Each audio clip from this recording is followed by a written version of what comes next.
welcome back to the channel. Today we're going to upgrade and transform our PlayStation 5. Join me and let's get this party started.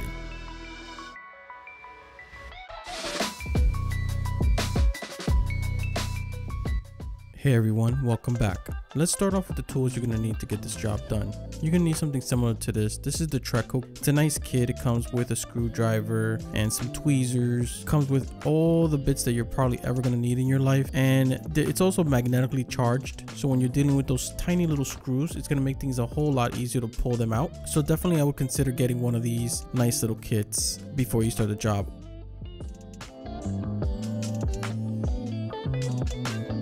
Now let's start with a quick unboxing of the faceplate that I purchased here. It comes in a nice packaging that's very well appreciated. Let's open this bad boy up. So in the box you're going to get some pretty standard materials here. Of course there's going to be some instructions to open up your PlayStation 5. It comes with the sticker to replace on your PlayStation that goes into your front IO panel. I could already tell this is probably not going to be used. A lot of them come designed this way where it's folded and there's a nasty crease on top, but we'll get to that later. It's very well packaged. You can see here it comes in a nice little bubble wrap, and let's pull this guy out. It's double wrapped, which is nice, so it's going to protect against scratches. This is the matte black plates. It's a PlayStation 5 plates. It's hard, shock proof, ABS, anti-scratch, and dust proof faceplate shell for your PlayStation 5. There's a variety to choose from online. This one you can get in either black, blue, interstellar black, red, or star red. It has a very good quality feel to it. Keep in mind, this is for the disc version. You can certainly get the one that's without the disc as well. It's molded perfectly. I don't see no blemishes or scratches anywhere on this thing. And it seems to be a very good quality. It's a very hard shell. It's ABS plastic, similar to the OEM version of the cover. So that's pretty nice. In the rest of the box, you get the other side of the cover, the same exact type of design.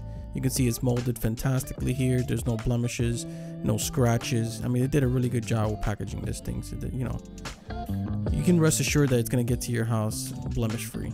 Let's move on to the LED strips that we're going to be installing first. This is the Haloia RGB LED light strip. All right, it comes in a simple packaging, nothing too fancy. I got the circular design specifically because I thought it would be a lot easier than the strips you find online as well, where you have to position them exactly where you want them to be. This one also comes with a remote and a pretty simple setup. So let's go ahead and rip this bad boy up.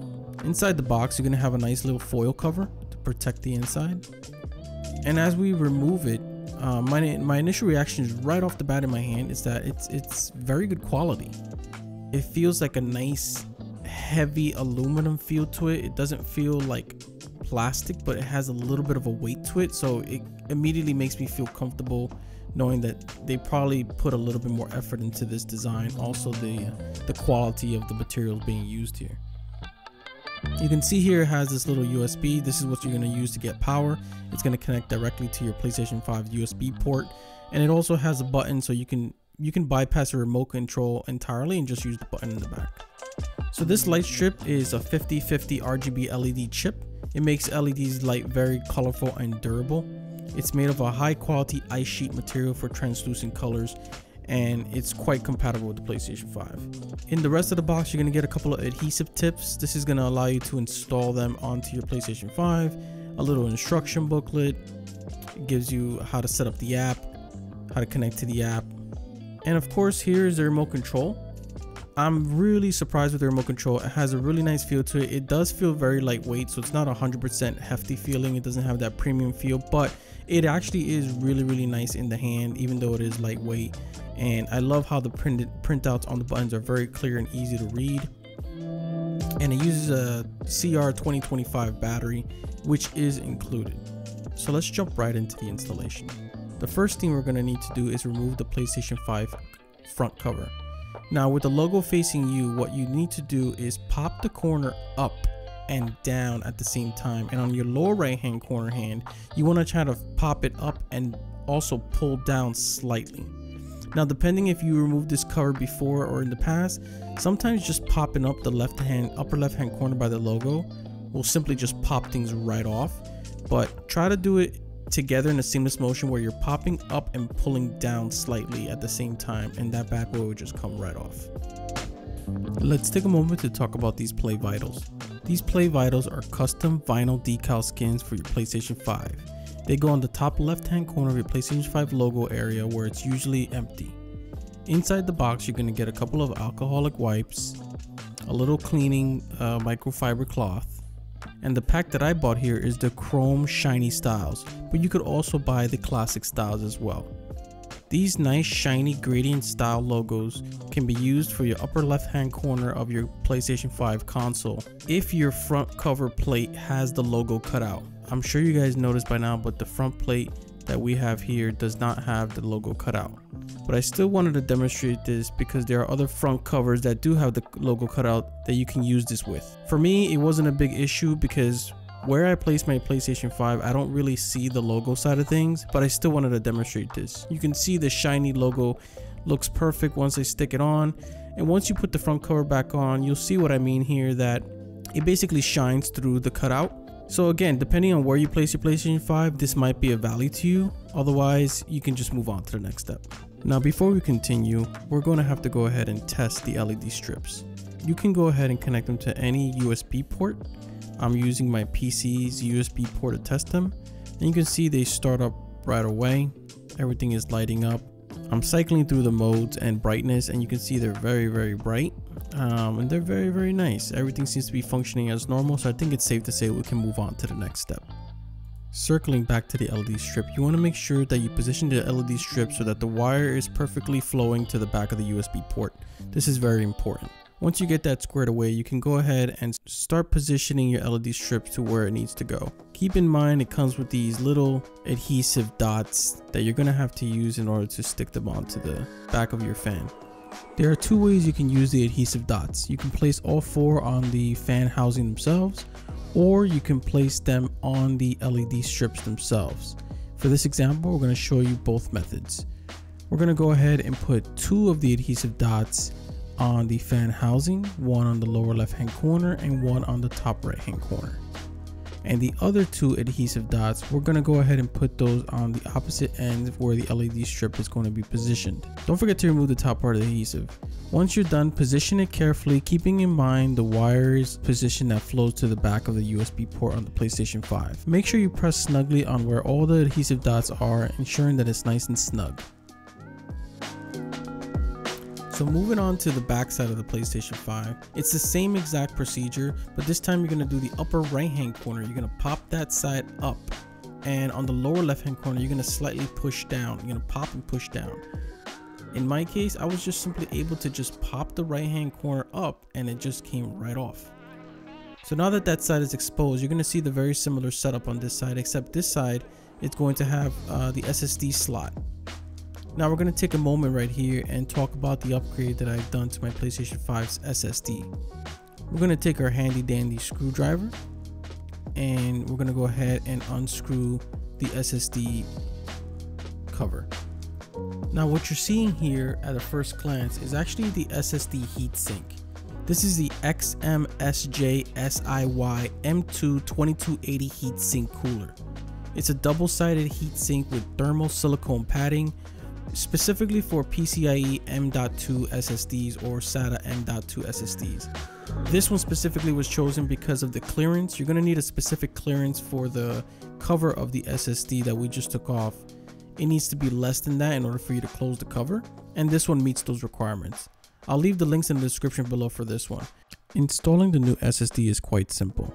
All you have to do is remove this one screw here, and once you've applied your heatsink to your new SSD, you just go ahead and slide that in there and then screw it back in.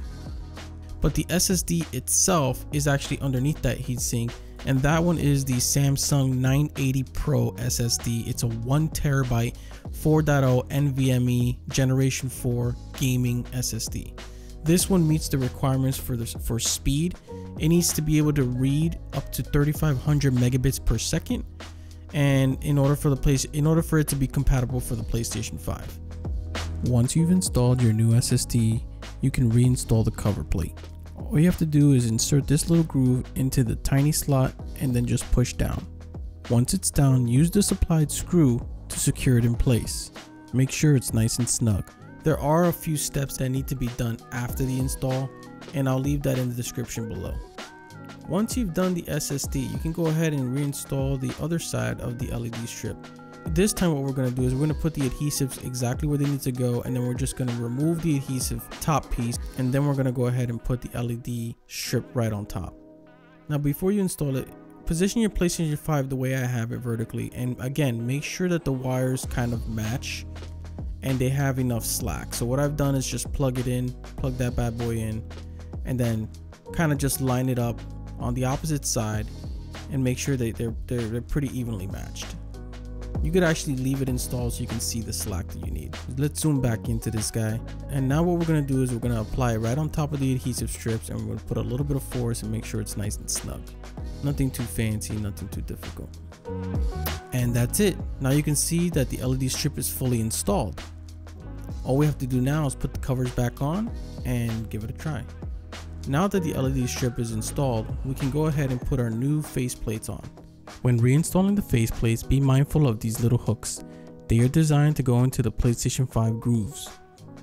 So place the faceplate slightly below them and slide upwards so that they snap into those grooves. You might have to put a little bit of pressure, but be careful. Once the faceplates are done, we can go ahead and try to install the IO skin.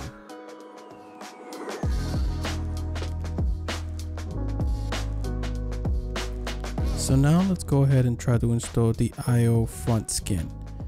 The faceplate comes with its own skin, and you can see here that it looks okay. You can see that it looks okay, but it's folded and it creates this ridiculous crease that is just impossible to get out unless you probably use a hair blower or something like that, but it looks damaged, so we're definitely not going to use this.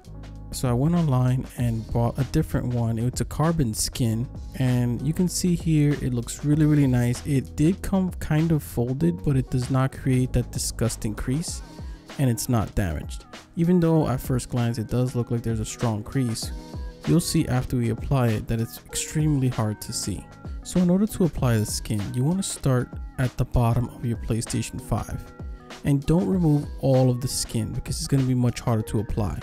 Just remove a little bit of the bottom of the skin and apply it directly to the bottom of the PlayStation 5 and work your way up. As you work your way up, don't forget to pop out the little sticker that's blocking the buttons. And now as you pull up on the skin, slowly continue to press down with your finger nice and firm. You start from the bottom and just continue working your way up nice and smooth. Here you can see it completely goes over the buttons nicely with no issues. So we're going to go ahead nice and slowly, just continue moving on up. And as you continue moving up, just remove a little bit more of the skin from the adhesive. Again, remove the sticker from the cutouts for the buttons and just work your way up. This decal applies really nicely and really smoothly, and it also is a little bit forgiving. So if you make a mistake, you can go back and just reapply it, and the adhesive will be just as strong as when you first did it, which is nice. So there you go, you can see that I applied it right over the USB ports. Just go ahead and press firmly there.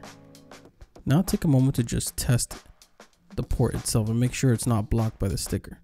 Here I'm using a USB SD card reader, and it works flawlessly. You can also test the buttons, press them, see if they're getting stuck on the adhesive, but everything seems to be looking just fine. So continue working your way up with the skin, gently pulling back on the adhesive as you continue upwards. The pressure from your finger should be just enough. Once you get to the top, you can see here that I've already applied the adhesive where the crease was, and it's extremely hard to see, especially since this is a carbon fiber skin. It makes it a lot more difficult to see even in bright light, which is really nice. So continue pulling back on the adhesive, and as you pull back, just go ahead and keep pressing with your finger on the top part of the skin. Again, it's quite forgiving, so if you mess up a little bit, you can just take it off and just keep it pulled back nicely. Just pull it back nice and tight and just reapply it with your finger, slowly and surely, and it's just gonna go ahead and stick perfectly. Just make sure you pull back and give it a nice tug as you're pushing down with your finger to make sure there's no air bubbles. And as we finish up, you can see that the whole process itself was pretty smooth. The skin was very forgiving in a few areas I needed to redo, and the crease is very difficult to see. Depending on the light, you will see it, You could probably take a hairdryer and kind of just smooth that out if you wanted to, but for me it's fine because I think it camouflages just nice. I think this carbon fiber IO skin complements the matte black cover plates nicely, and the overall finished product is, to me, I think it came out awesome. Now let's go ahead and test a couple of the LED modes. Here on the close-up, I'm going to go ahead and cycle through all the modes on the remote. As you can see, they're very nice and bright. This is like a Night Rider type setting. You can increase the speed or decrease the speed, which is nice. You can change the colors. You can do rainbow effect. You can also set them to a static color as well. Here's the red, green, blue, gold, orange, light blue. Another cool feature is that you can bypass the remote control and just use the switch that's attached to the USB port as well, just in case you lose the remote. Alright everyone, the Dark Knight PlayStation 5 is complete. I really like how this design turned out. The carbon fiber skin paired with the matte black faceplates really shine and everything looks flawless. I really like how the LED lights contrast against the black and the carbon fiber skin. If you're looking to spice up your PlayStation 5 and give it a fresh new look and move away from that bright white design, I highly suggest you do something similar to this. Get yourself a nice skin that's going to be compatible to what you want to achieve, and get yourself some nice faceplates that'll match up to it. Please stay tuned for the second part of this video where I tear down the PlayStation 5 remote control to completely transform it into a black, gray, and wood trim controller. And as always guys, if you liked this video and you thought it was helpful, please give it a thumbs up and subscribe. Until the next one.